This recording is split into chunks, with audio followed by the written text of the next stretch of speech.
a quick demo of how you can start teaching a loose leash walking behavior. So I got some treats in my hand. I'm just going to lure Yeti into the position I want him in, which is right here by my side. I'm going to put the treats right in front of his nose, and I'm going to walk 2 steps. Yes! And then I'm going to mark it and reward that behavior. I'm going to do this again. 1, 2, yes! And I'm going to feed him a treat. You're going to do that 5 times in a row successfully. Then you're going to move up to 4 steps, then 6 steps, 8 steps, so on and so forth until about 15 steps. I would say 10, 15 steps. So after you've gotten to that many steps, then you're going to move your hand up a little bit higher. So Yeti's quite tall, so he's already going to be at my hip, but for a smaller dog, like yours, you know, you're going to be down here, and then you're going to be here, and then here, and then eventually at your hip. I'll just kind of show you again. So again, I'm just going to lure him into position with my treat lures. I have a bunch of treats in my hand. So now I'm going to move my hand up. It's not right in front of his nose anymore. It's up a little bit.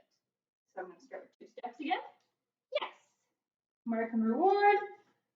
Say I did that 5 times successfully in a row. Then I'm going to do 4 steps. You didn't want to go there? Yes. Good. Reward. So you can see where I have my leash hand. So I walk Yeti on my left. So I have his leash in my right, and I'm rewarding him from my left hand and from my left pocket. And this just makes it easier for us so you're not, you know, leaning across like this. So those are basically the steps that I described to you. Like I said, you're going to be starting down here because your dogs are smaller. Then you're going to be moving up like this. Then once you're at your hip with that treat lure, those treats in your hand, you've walked 15 steps successfully quite a few times in a row, and they've stayed beside you. They're slack in the leash. They're not, you know, out here. You know, they can walk maybe a pace or 2 ahead as long as they're slack in that leash. Then you're going to have just an empty hand in a neutral position. So mine would be just at my side, like so, right? Holding the leash. He's now chewing on a toy, but my hand would just be like this. And again, you would start with 2 steps. 1, 2.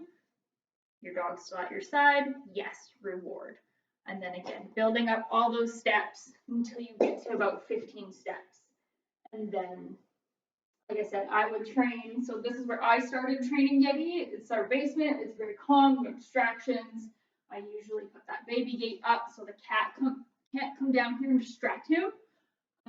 So after I did this successfully down here, I moved it upstairs where there's a little more distraction. There's more windows. He can see things. Got up to my neutral hand position, and then I moved it to the backyard. Same thing, did all the steps, and then I moved it to the street. So yeah, like I said, this takes a lot of consistency and effort, but it's the best way, I think, of training it. I'm sure there's many ways. So the only thing I guess I didn't mention was if you want to add a cue. So I tell Yeti heel. It's not a formal heel by any means. I just was not creative with what I wanted my cue to be. So to start adding your cue, I would say once you kind of get to your hand at your hip, I would start adding your cue. So to do that, you could just say, like, I would go heel and then start with 2 steps. Click and treat or mark and treat. Heel, 1, 2, click and treat. So eventually, once you get really good with that cue, you know, you can say, you know, Lila, heel, and she knows, okay, I need to keep slack in my leash. I need to stay at mom's side. And again, if she fails and pulls, just stop your walk. Don't move forward. Sometimes I even kind of let Yeti, you know, he'll be like out here pulling. I'll just stop. I just stop. I don't move.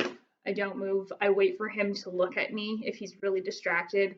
Once he gives me that eye contact, then I'll say heel, get him to come back to my side. Sometimes I need to use a treat lure right in front of his nose. Like I said, back to step 1, lure him to my side, do a couple steps with that treat lure right in front of his nose, you know, reward him, and then, okay, now I can maybe get my treat lure out of the picture and go back to whatever steps we were working on. But yeah, if you find they're failing lots and they're pulling, then just go back some steps and work at those steps until you see success. And yeah, so I think that's all I can think of right now. But yeah, definitely message me again if you have any questions. I just wanted to quickly show you what that looked like, because I know sometimes writing it out just doesn't make any sense.